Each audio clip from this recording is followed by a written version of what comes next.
Hey, Hey Karen. Annie, how are you? I'm well. How are you? Good, good. Yeah. Excited to talk about postpartum, Bowspring and postpartum. Wow. We'll continue. Last episode, we talked about bowspring and pregnancy and pelvic Mhm. floor.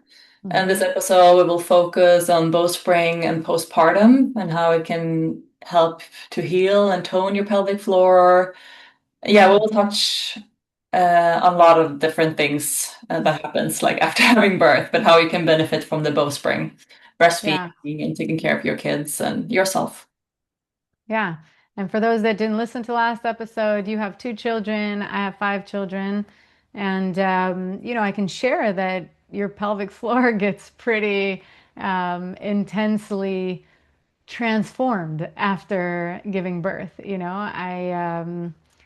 And I was lucky, I did a lot of massages and worked with different elements to make sure I wouldn't have any tearing and things like that. And so I didn't have any stitches or whatnot after giving birth, but I definitely experienced a lot of leaking. I would sneeze and I would leak, Mm, pee a little bit, or wouldn't be able to jump for sure. mm, Couldn't jump on a trampoline, couldn't jump in general. So a lot of that um, I experienced already from the third child. So mm. even before I got, before I knew Bowspring, and then Bowspring really helped me heal all of those conditions. So yeah, Yeah, that's cool. Yeah, and I just like I remember after giving birth, of course you're like in this baby bubble and maybe you don't want to get on your mat like right away, but it was like easy to get back to the practice because I mean both you and I have a regular practice. So it's like in our bodies and we crave it when we don't get it. But it's so it can be so like healthy for the body to get back into and like very like kind what's the word I'm looking for like yeah healing. It's healing. yeah like healing and supportive Yeah. like method for the body after Yeah. giving birth. Of course, if you go through any complications or if you have a C-section, then you need to have that in mind. um but I was also lucky to not have any of those complications. But for sure, I felt like the widening of the pelvic floor, and it needs to get like back together. It needs to find its tone and the elasticity, and the Bowspring really helped with that. The belly bands are torn apart, and then you have to get them all back together. And I like that you pointed out like how quickly we can practice after, because oftentimes when even in the hospital, they'll say, don't do any physical activity after, let the body rest, don't do any crunches, don't do any this and that. And that's the beauty of the bowspring. We don't do any crunches. We don't do any of the things that don't come natural to the body. I remember there was a workshop in Austin right after I had my fourth child, and I was there. I was on my mat, I was doing all the things. Obviously, it's a little more challenging with the with the engorged breasts of the newborn, for sure. So I refrain from a lot of like crouching cats and all that. I would still do, but not as much. Try to do them on the wall and that, so I wouldn't have the because I did get like infections and those kinds of things Oh, in my breasts. I breastfed every child for a very long time, for over 2 years. And so, but the breastfeeding journey was not an easy one for me. And we might get into that as well. But yeah, just to end on the note of like, you can practice bowspring right away, right after you have the child, as soon as you feel like yourself. And even if you're not practicing a full class, to use the principles to heal yourself, to feel better, to breathe easier, to feel more like yourself, to try to get back into your body that's now been transformed because you just birthed a child. yeah. So that's a very important point. Yeah, and if you do have that like opportunity, if you do have that space, I would really like recommend giving that to yourself. And I mean, sometimes in Bowspring we do hops, so maybe that wouldn't be like the first thing you do, but everything Yeah. else you can do, Yeah. it will be so healing and like coming back to your body, getting know your body again, because it's like almost being in a new body after giving birth. Yeah, it is. And like what you mentioned on that they tell you to don't exercise and like to rest and recover. Yes, you do in the fourth trimester, you do rest and recover, but you can for sure do like healthy alignment and smooth movement. Yeah, And it would be only like beneficial for you. And I can yeah, see how like the postpartum depressions are even like directly linked to that we're not using our body and that we're not connecting to our bodies. We're yeah, just focused so to like serving this child, this creature that we have in front of us, that we forget about ourselves and our own needs, our own sensations, and really like connecting with yourself. Um, yeah, because if we do work the healthy alignment, like our alignment, our posture is directly impacting our mood. for So sure. yeah, so if we are low, we go into this closed posture, but if we practice an open posture, that will help us like elevate our mood. Um, Yeah. it will help us like feel better. Hmm. So using in that sense, like using the Bowspring postpartum, I think can prevent postpartum depression and like really help yourself getting out of baby blues or yeah. Yeah, for sure. And we always talk about like the smiles in Bowspring, like the glutes smiling, the smile on your face, those kinds of things, the ribs lifting the base of the ribs like a smile, because it does eventually make you smile. It does like the shape of our body, the shape of our posture influences directly our mood. It Yeah. directly is just and so even if you're not feeling the joy and the happiness, and like if you come into the shapes and you just start to create it, then that alone, just the shape of it can change your mood, even if you're not feeling it just yet. And the other thing, to say is a lot of women bring their babies to classes, bring their babies next to them, practice with them, even when they're children. I'll practice with one or two kids on my back, right? You've seen me. It's Yeah. like it's for the whole family, It's like obviously better if you have the time for yourself and someone else can watch the children for sure. I like that. I'll take it. Yeah. Sometimes we don't have that luxury, and so we'll see the mamas with the babies practicing next to them on the mat and just being a part of this whole process and being part of the Bowspring family. I think we know a lot of everybody's children names, and they love hearing their names in classes and just being a part of the whole thing. Yeah. And even if you do practice with your baby around, like crawling around on the floor, like just watching them, you will see bowspring in their bodies Yes. because it's so natural. And if you look to the natural movement development, if they come out more like in a C curve with the primary kyphotic curve, and then they develop the secondary curves, the lordotic curves.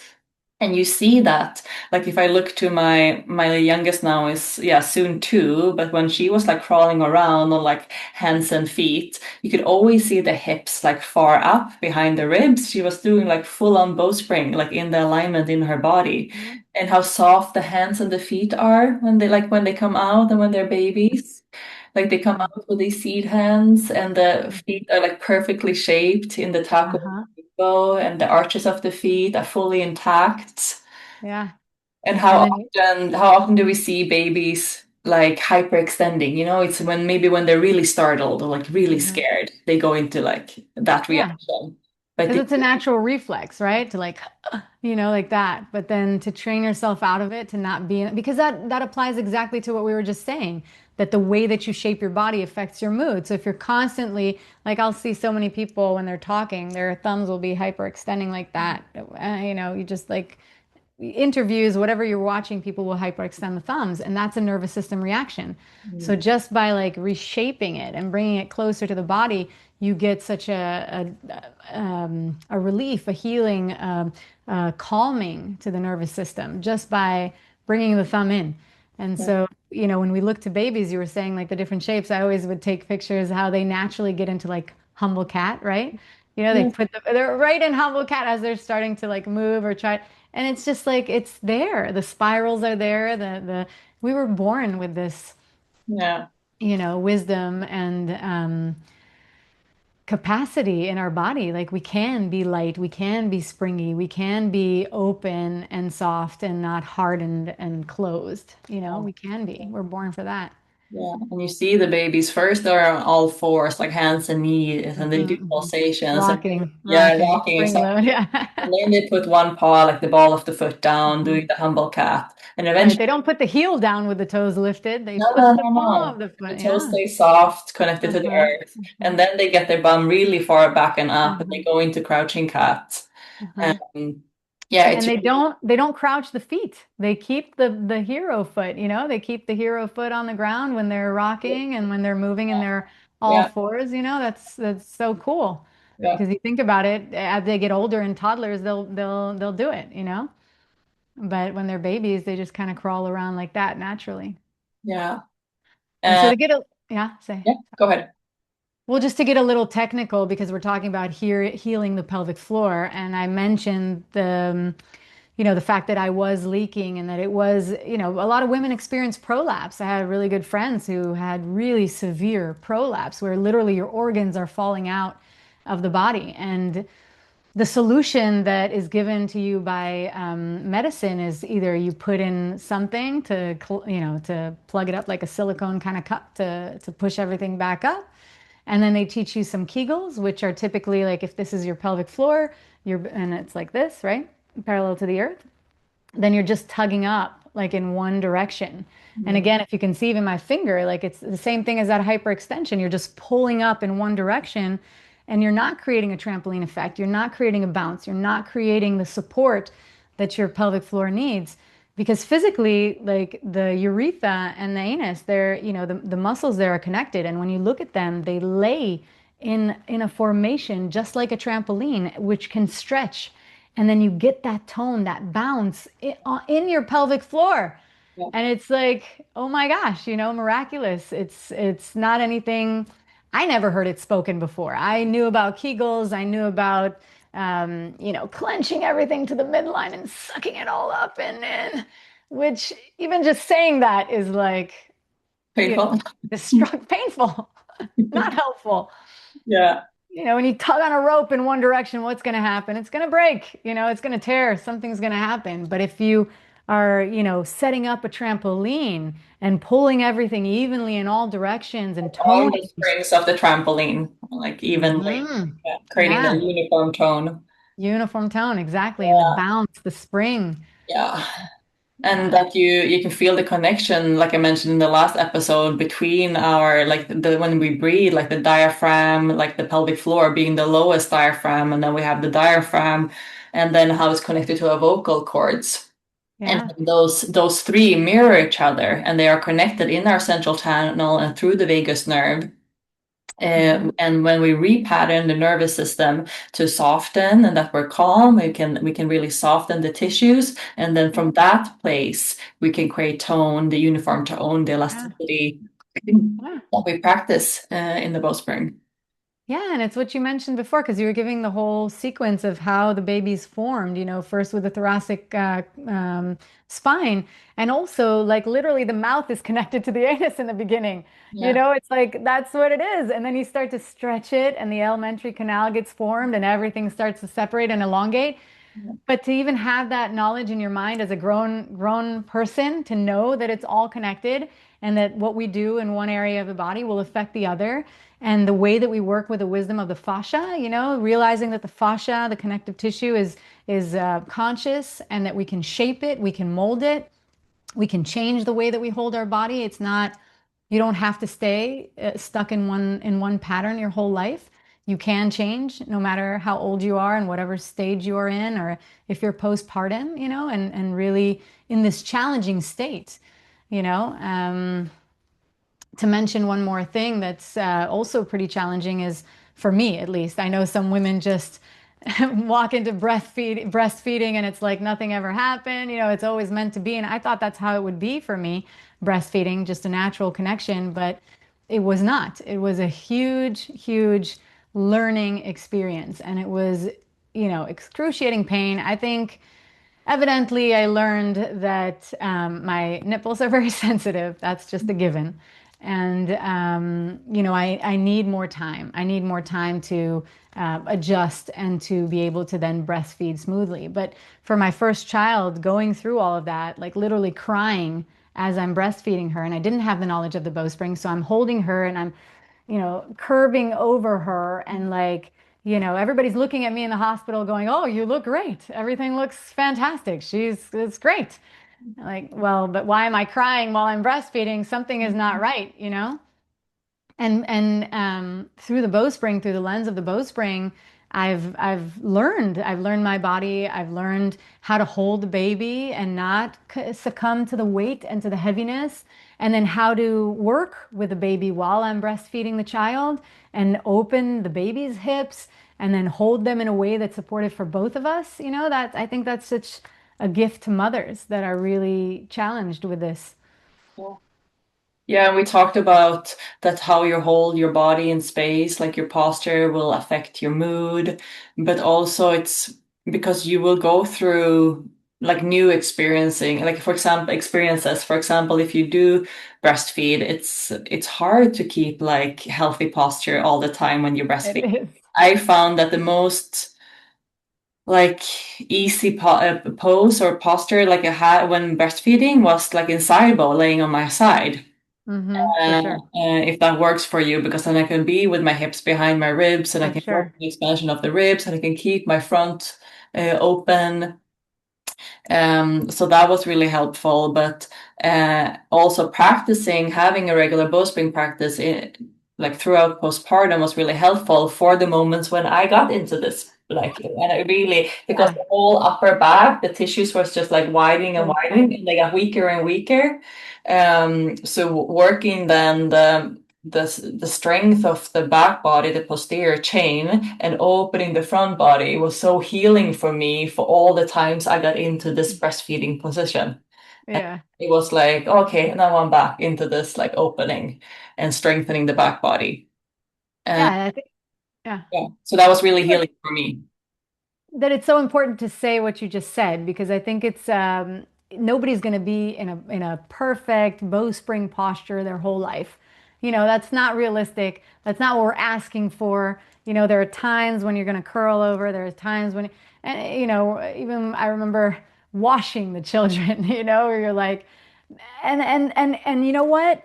I think it's also exactly what you said. Like it's a learning process because you do it and then you feel how your body feels when you did it. Yeah. And then you're like, I want no more of it. I would like hunch over on the kids because I was tired and I was just enough and it's nighttime and I don't have the strength. But the punishment or the not the punishment, but like the what I would get, the result that would, that would come after it, it wouldn't be worth it. Yeah. So I would be like, okay, this is part of my practice. I'm going to squat into it. I'm going to keep my bowspring posture as I do it. That's going to be my challenge. Not easy, not easy. No. Can't Yeah. do it all the time, but Yeah. you Yeah, how easy is it to stay like accountable for your posture when you're sleep deprived and like mood, I don't know, yeah, hormones. Oh my God, the hormones. fluctuations. Yeah, for sure. But then, like getting into class and getting that time for yourself to get into the alignment and feel the difference and what it does for Yeah. you, do practice this healthy posture alignment and the integrity of the tissues and all of that. It's like Yeah. night and day. And that was really, it was an eye opener for me because I thought that, oh, my body's so healthy and I have a good posture. But then, like we just said, like I found myself in these like position. I was like, ah, whatever, I'll fix it later.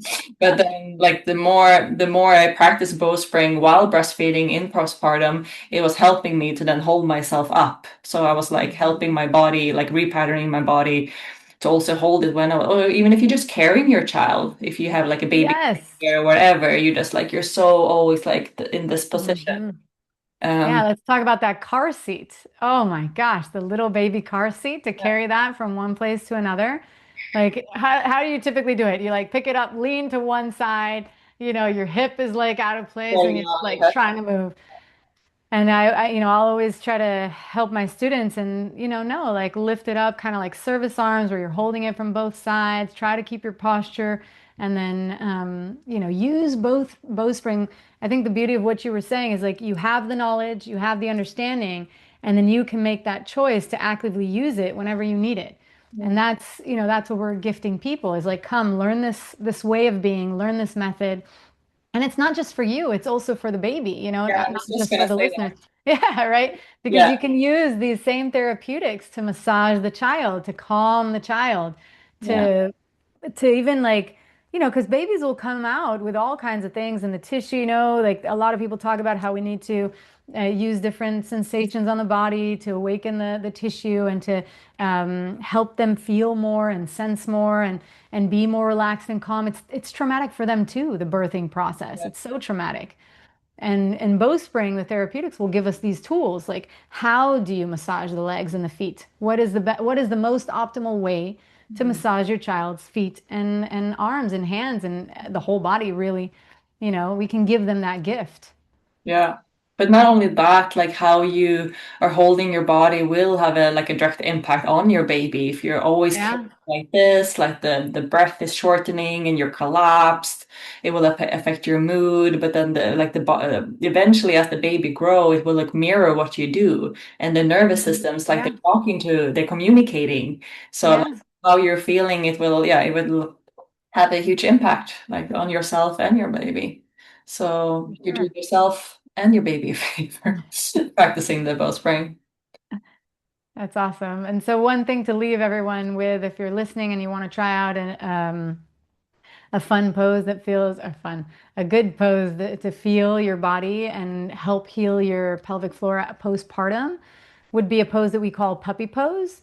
And so your knees would be wide and your feet would be closer together. You have to learn how to tone your feet. So you're pushing the tops of your feet into the floor or the mat or the carpet or anywhere, the bed even.